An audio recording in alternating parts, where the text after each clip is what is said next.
केजरीवाल के नेता की फिसली जुबान, गोपाल इटालिया कर गए सारी मर्यादाओं को पार। राजनीति के नाम पर भाषा का गंदा खेल गुजरात की जनता समझेगी या आप कर देगी हर दांव फेल।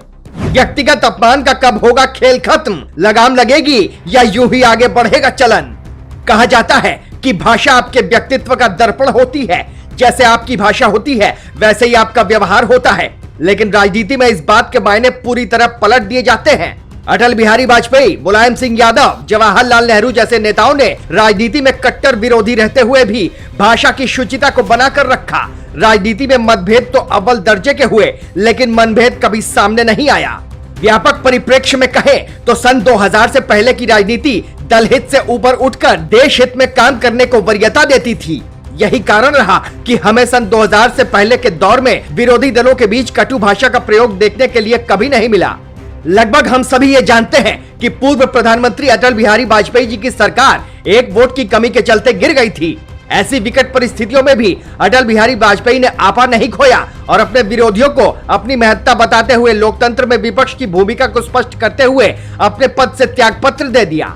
वहीं दूसरी ओर अटल बिहारी वाजपेयी के विपक्ष में रहते हुए उन्हें तत्कालीन सरकार के द्वारा संयुक्त राष्ट्र संघ में भारत का प्रतिनिधि बनाकर भेजा गया और उन्होंने वहां जाकर कश्मीर मुद्दे पर भारत की बात रखी। लेकिन आज के समय में ऐसी आपसी सामंजस्य की उम्मीद भी नहीं की जा सकती।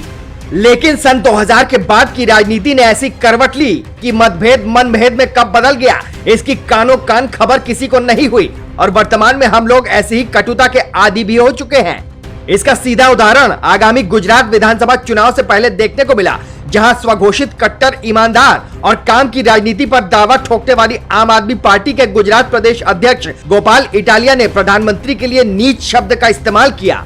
जब पत्रकार वार्ता में यह सवाल पूछा गया तो उन्होंने अजीब तर्क देने शुरू कर दिए और पूरे मामले को राजनीति पर लाकर खत्म कर दिया।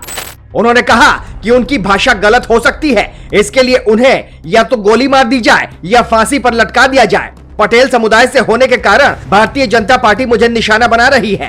राजनीतिक विरोधी होना एक बात है, लेकिन राजनीति में चमकने की चाहत में संवैधानिक पद पर बैठे देश के मुखिया के बारे में ऐसे शब्दों का प्रयोग करना जहालत से ज्यादा कुछ नहीं है। इस बात को लेकर बीजेपी, आम आदमी पार्टी और अरविंद केजरीवाल पर हमलावर है, जिसके चलते सोमवार सुबह बीजेपी के राष्ट्रीय प्रवक्ता संबित पात्रा ने प्रेस कॉन्फ्रेंस कर आपत्ति दर्ज की और ऐसे वक्तव्य को घटिया राजनीति का नमूना करार दिया।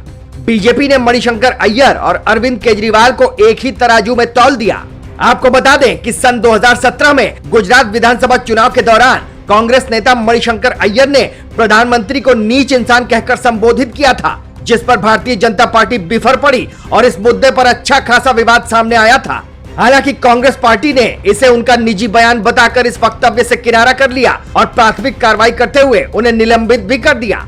अपने बयान के कुछ दिनों बाद मणिशंकर अय्यर ने इस वक्तव्य के लिए माफी भी मांगी थी।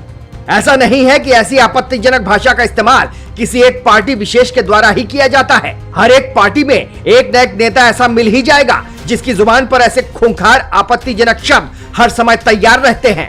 व्यक्ति चाहे संवैधानिक पद पर हो, राजनीतिक जीवन में हो या सामान्य व्यक्ति ही क्यों ना हो, भाषा की मर्यादा सभी के लिए बनाए रखनी चाहिए। राजनीति का उग्र होना राजनीतिक प्रतिद्वंदिता को तो जन्म देता ही है, बल्कि राष्ट्र के रूप में कमजोरी का सबसे बड़ा कारण भी बनकर उभरता है।